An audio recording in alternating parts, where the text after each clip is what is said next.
Trading stocks on eToro is a user-friendly process, and in this video I'm going to show you a step-to-step guide on how to help you get started on how to trade stock on eToro.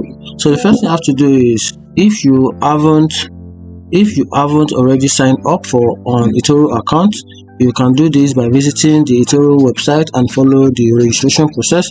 Verify your account and complete the verification process by providing necessary documents such as your proof of identity, proof of address, and that's it.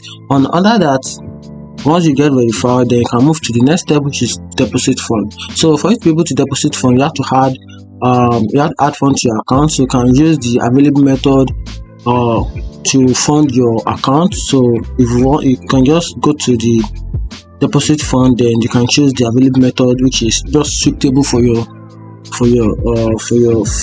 as a person. After that, then search for stock. So use the search bar at the top of the eToro platform to find the stock you want to trade.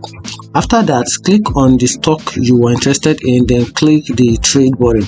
A window will pop up where you can set the amount you want to invest and choose whether to buy or sell. And also you can set the parameter, such as you can set your parameter to be stop loss, or you can set your parameter such as your stop loss, the profit, and your leverage. Once you do that, also you can set and this will also help you to set up your risk management and potential return. And that's it. If you find this video helpful, turn on the notification button and follow for more. Thank you.